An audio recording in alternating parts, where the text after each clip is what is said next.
අයිබෝවන් එදිනෙදා කතාබහේදී ඉංග්‍රීසි ඉගෙන ගන්න ඕනෙම කෙනෙකුට අත්‍යවශ්‍ය වන ක්‍රියාපද 100ක් සාකච්ඡා කරන්නයි මේ සූදානම් වෙන්නේ. ඉතින් අද පාඩමින් අපි ඒකේ පළවෙනි කොටස විදිහට ක්‍රියාපද 10ක් සාකච්ඡා කරනවා. ඉතින් සුපුරුදු විදිහටම ඔයා පාඩමේ මුල ඉඳන් අවසානයේ දක්වා රැඳී ඉන්න ඕනේ. ඒත් එක්කම මතකද මම ඕගොල්ලන්ට කිව්වා මේවා සියල්ලම ලියා ගන්න කියලා. ඉතින් මේ පස්වෙනි පාඩමේ පළවෙනි කොටස.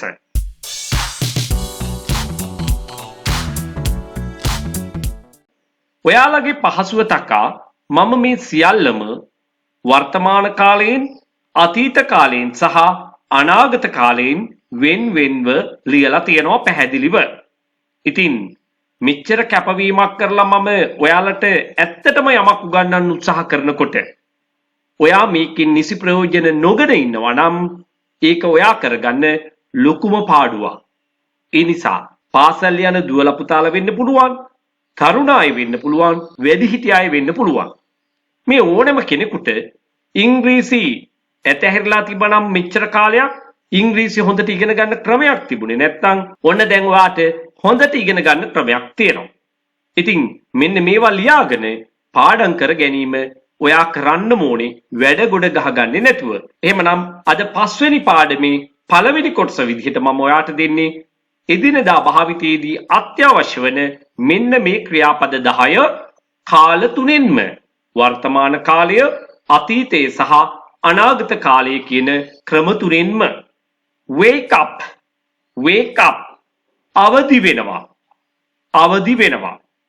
woke up, woke up, අවදි වුණා, අවදි වුණා.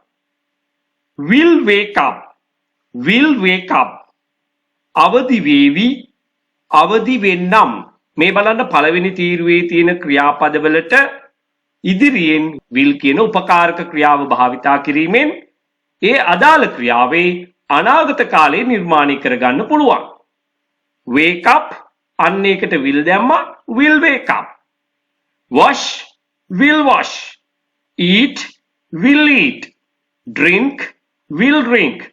run, will run. එහෙමනම් දැන් මේ කතාව ඔයාට හොඳින් පැහැදිලිව තේරුම් ගන්න පුළුවන්. හොඳයි. එහෙමනම් දෙවෙනි ක්‍රියාපදයේ බලමු. wash, සෝදනවා. wash, සෝදනවා. washed.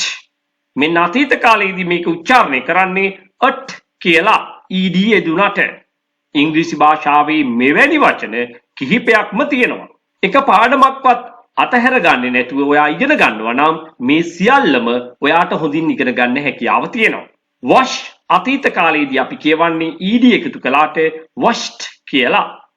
will wash සෝදාවි. එහෙම නැත්නම් අපි කියනවා සෝදන්නම්. විශේෂයෙන්ම සෝදන්නම්, යන්නම්, එන්නම්, කන්නම්, බොන්නම් ඔය වගේ දේවල් යෙදෙන්නේ I කියන කතෘ පදයේ සමග යෙදෙනකොට. I will wake up.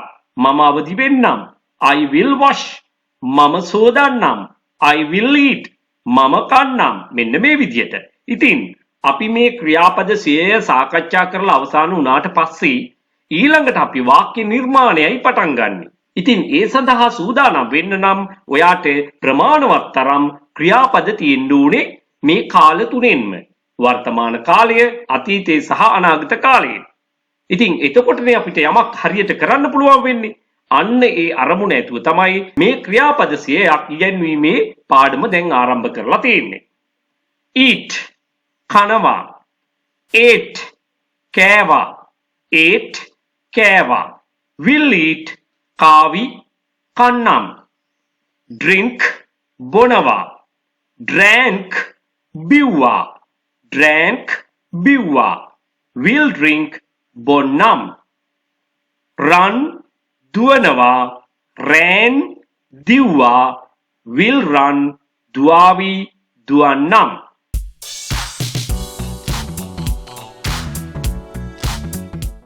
work වැඩ කරනවා, work වැඩ කරනවා.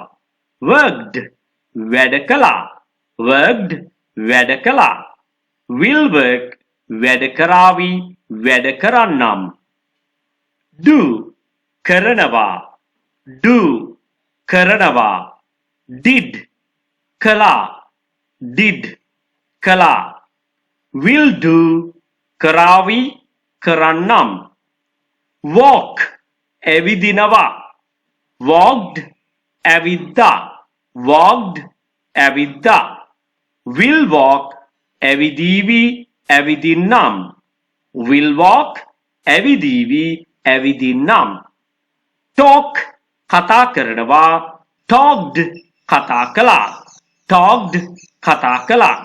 will talk කතා කරાવી කතා කරන්නම්. tell කියනවා. told කිව්වා. told කිව්වා. will tell කියාවි කියන්නම්. එහෙමනම් අද දවසේ දුන්නේ ඔයාට ක්‍රියාපද 10ක්.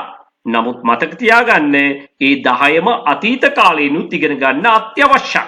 ඒ වගේම අනාගත කාලයෙන් මේක කොහොමද කියන්නේ කියලාත් ඉගෙන ගන්න ඕනේ. එතකොට ඇත්තටම 30ක් ඉගෙන ගන්න තියෙනවා.